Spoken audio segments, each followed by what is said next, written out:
Bonjour tout le monde, j'espère que vous allez bien. Je vous reprends pour un nouveau point lecture.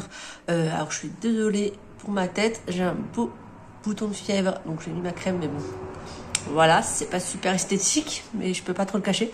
Voilà, donc je me suis installée au rez-de-chaussée, d'où les manteaux derrière, et je vais vous présenter mes lectures.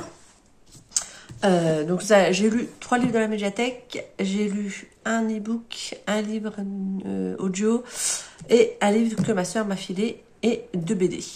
Voilà, donc j'ai tout ça à vous présenter. Donc on va commencer par les livres de médiathèque parce que ensuite avec David on part à la médiathèque puisqu'on est mercredi. On va aller passer la journée sur Beauvais. On va passer plusieurs heures à la médiathèque et voilà. Donc je vous présente déjà ça parce que je dois les rendre. Donc j'ai commencé ce mois en lisant Wonka de Roald Dahl, inspiré de Charlie et la chocolaterie de Roald Dahl. Et c'est écrit par Sibel Pounder. Donc, et c'est d'après le scénario de Simon Farnaby et Paul King, une histoire de Paul King. Donc, dans cette histoire, on suit, donc je ne sais pas si vous connaissez Charlie et la chocolaterie, donc dans le livre ainsi que dans le film de Charlie et la chocolaterie, on suit Charlie, qui est un petit garçon qui a pas beaucoup d'argent, bref. Il va gagner, il va trouver un ticket d'or et il va aller passer la journée dans la chocolaterie Wonka. Donc, et voilà. Donc, il va rencontrer le chocolatier Willy Wonka. Et donc là, on va suivre Willy Wonka, donc là, depuis qu'il est enfant, jusqu'à toutes les étapes qu'il a passées pour pouvoir ouvrir sa chocolaterie. Donc, alors moi, il y a un truc qui m'a perturbée parce que dans le film Charlie et la chocolaterie, ainsi que dans le livre, on a des flashbacks de l'enfance de Willy Wonka. Et là, c'est pas du tout ce qu'on voit dans le film. Donc, du coup, je me suis dit, ouais, mais non, parce que du coup, il n'y avait pas le lien. C'est-à-dire que dans le film, Wonka, il vit avec son père qui est dentiste, qui l'empêche de manger des chocolats, des bonbons et tout. Et il finit par partir parce que, voilà, il veut pas, et son père, il ne lui permet pas de vivre sa vie, grossièrement. Et surtout que Willy Wonka, il est sûr d'avoir un don pour les chocolats, etc. Et du coup, comme son père l'empêche d'en manger, en fait, il peut pas exploiter ce don. Et dans le livre, Willy Wonka vit seul avec sa mère, sur une péniche, et il n'y a jamais histoire du père. Le père est inconnu. Donc bon, comment vous dire que du coup, j'étais pas dans le même mood parce que je me dis mais non, ça va pas. Donc à part ça, c'était sympa. Ça s'est lu vite, que c'est un gros livre, mais il est écrit hyper gros à l'intérieur, hyper aéré. Ouais, j'ai plutôt bien aimé. J'ai quand même une préférence pour Charlie et la chocolaterie. Après, je n'ai pas vu le film Wonka, donc il faudra que je le regarde. Mais voilà, moi j'ai grandi avec Charlie et la chocolaterie, donc j'ai une préférence pour Charlie et la chocolaterie. Ensuite, donc toujours avec la médiathèque, j'ai lu La Belle et les Bêtes, les contes monstrueux de Soman Chainani. Donc Soman Chainani, c'est l'auteur qui a écrit L'école du bien et du mal. J'ai lu les 4 premiers tomes, il faut que je me décide d'aller dans le tome 5 et 6 pour terminer la saga. Bref, donc dans ce livre, La Belle et les Bêtes, on va suivre des contes revisités. Donc les contes qu'on connaît, Le Petit Chaperon Rouge, La Belle et la Bête, Réponse, Blanche-Neige, je sais plus, bref. Il y a plusieurs contes qui sont revisités. J'ai plutôt bien aimé, il y en a quelques-uns qui m'ont moins marqué, mais je trouvais ça pas mal. Alors, Contes monstrueux, nous il se trouve dans la section jeunesse à la médiathèque. Après, il n'y a rien de très gore. Il y a quand même, je crois, à un moment, il y a quelqu'un qui se fait tuer. Mais c'est pas trop sanglant. Mais voilà, donc après les contes de base, et ils sont pas non plus choupinous, hein. Dans Hansel et Gretel, on a quand même la sorcière qui veut manger les enfants, qui les engraisse jusqu'à ce qu'ils soient assez gros pour les mettre dans le four et les bouffer. On est un peu dans le même principe dans ça, mais du coup pas avec les enfants. Voilà, donc si ça vous tente, je vais découvrir plusieurs petites histoires. Il y en a que je vous dise. Il y en a 12. Il y a 12 petites histoires. Voilà. Et le livre est illustré. On voit. Donc il y a quelques illustrations en couleur. Wow. Et il y a des petites illustrations comme ça en noir et blanc. Wow. Voilà, donc c'était plutôt sympa. J'ai passé un bon moment de lecture. Et l'avantage que ce soit des contes, des petits contes, c'est que ça m'a permis de le lire quand j'avais 5-10 minutes. Ça me permettait de lire un conte. Donc ça a permis de le lire assez rapidement et assez facilement sur le livre. Là, j'ai lu Soul Rider, le tome 1, les cavalières du destin. Dans ce livre, on suit Lisa qui emménage sur l'île de Jorvik, qui se trouve genre en Suède ou Norvège, par là-haut, quoi. Alors, elle est pas super enchantée, mais bon, de toute façon, elle suit son père qui travaille sur des trucs pétrolières, des stations pétrolières. Et donc Lisa, elle a perdu sa maman il y a 3 ans dans un accident de cheval, et depuis, elle ne veut pas monter à cheval.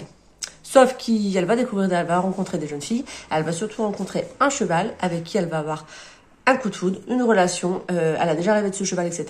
Et il va lui arriver plein de péripéties par rapport à ce cheval, à ces jeunes filles.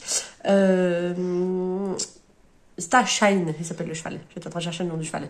Voilà, donc j'ai beaucoup aimé. C'est un tome 1 d'une trilogie pour un premier cycle, et il y a un deuxième cycle avec déjà pour l'instant un livre de sortie et un deuxième qui sort courant d'année. Donc du coup je vais continuer à poursuivre cette petite saga parce que c'était super mignon et super sympa à lire. David il veut vous dire qu'il a commencé ça, mais il l'a toujours pas fini, il doit le rendre. C'est pratique. Et j'en ai un autre aussi. Moi, ensuite, donc le livre de ma sœur, j'ai lu le tome 1 de la malédiction des Dragon's Blood, je sais toujours pas comment on le dit, de Anne Robillard. J'ai beaucoup aimé, donc j'ai hâte de poursuivre. Donc c'est une saga en 7 tomes. Ma sœur m'a filé les 7 tomes puisqu'elle les a tous. Donc je vais pouvoir commencer, je vais pouvoir continuer cette saga et la finir dans la foulée, j'espère. Donc dans cette histoire, on suit Samuel Anderson qui est un homme d'une 30aine d'années. Rien ne va dans sa vie, le boulot ça va pas. Il s'est fait arnaquer en fait. Il est musicien et en fait quand il a David t'es casse-pied. Quand il a signé son contrat, en fait il s'est fait arnaquer. Bref, il a divorcé, il voit plus sa fille. Bref, rien ne va. Là on le suit donc dans un bar. Il boit et il a prévu de mettre fin à ses jours en se suicidant dans la Tamise. Donc on va le suivre dans ses tribulations, en train de marcher plus ou moins droit pour essayer de rejoindre la Tamise. Et là sur le chemin, un homme va l'interpeller.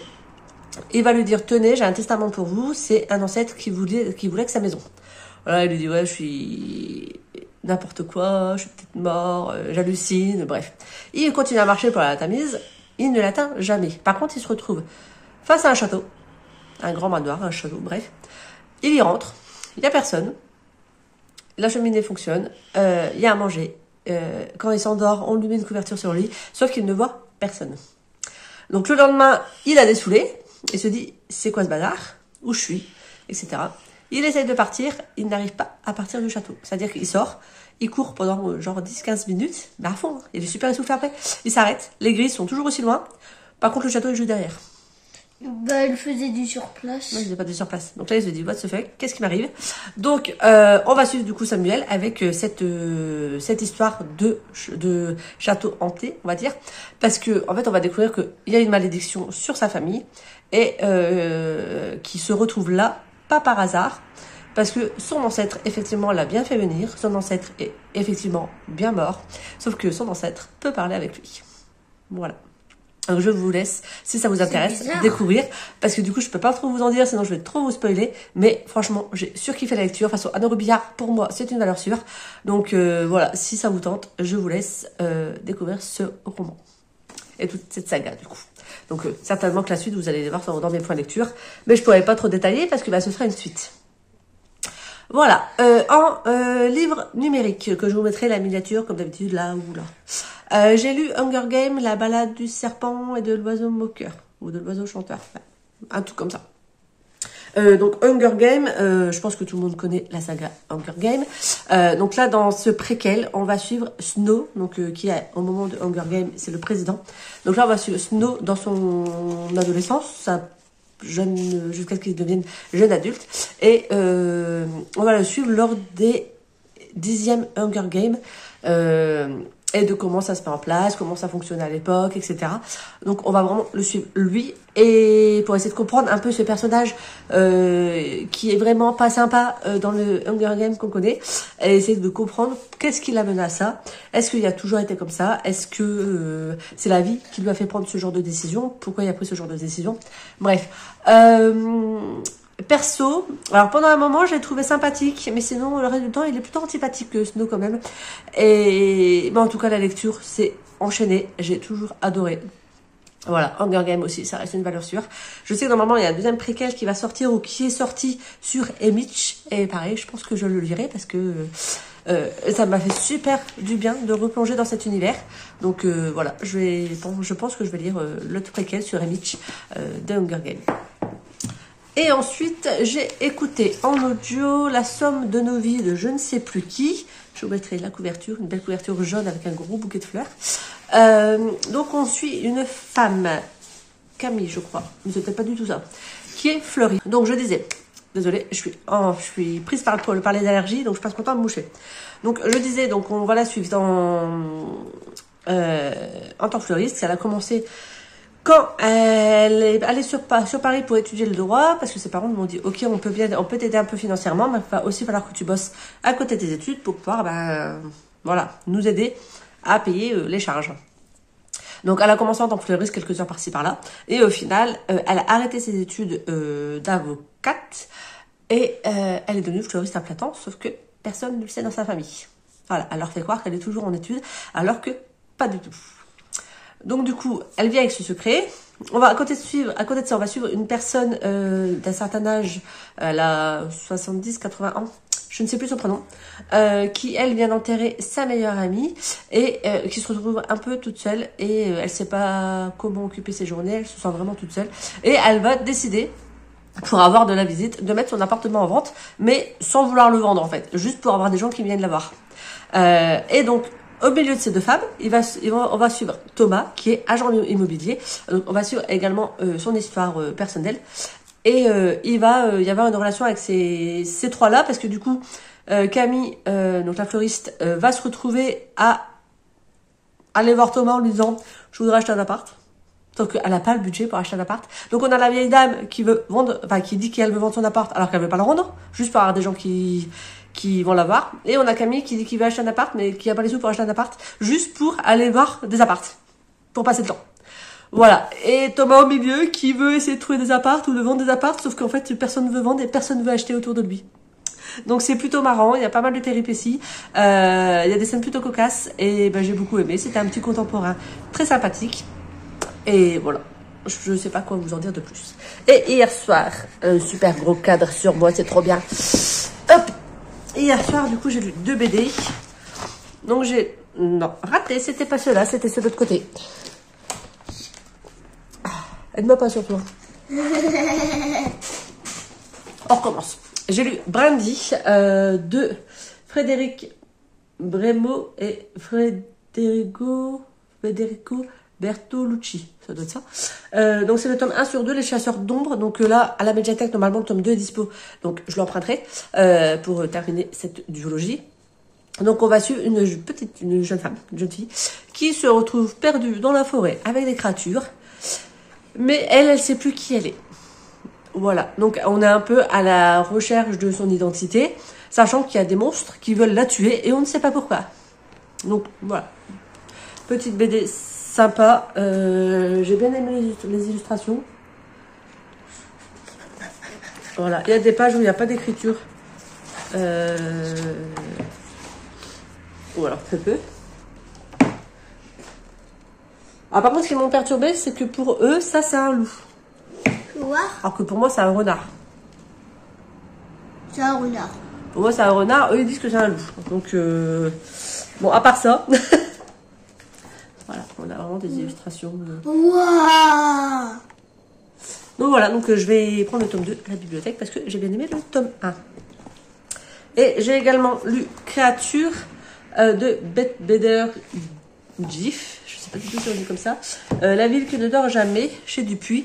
Donc là, on va suivre une bande de jeunes qui se retrouvent livrés à eux-mêmes parce qu'il y a une brume dans la ville qui transforme les adultes en créatures bizarres.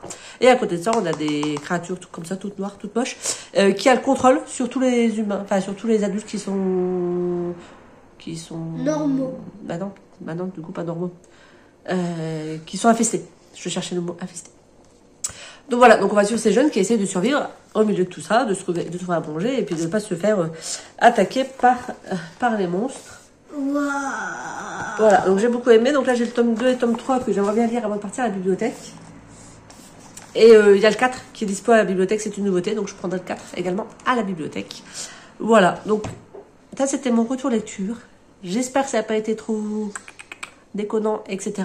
J'essaie de vous le monter demain matin pour vous l'ayez demain après-midi parce que c'est demain que je dois mettre cette vidéo en ligne ou alors je le ferai ce soir. Bref, en tout cas, vous aurez cette vidéo en ligne.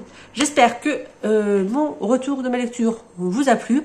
Si je vous ai fait découvrir des livres que vous ne connaissiez pas et qui vous donnent envie, n'hésitez pas à me le dire en commentaire. Si vous les avez lus et que vous avez le même avis que moi ou pas, n'hésitez pas à me le dire aussi, comme ça on pourra échanger et c'est toujours plus sympa.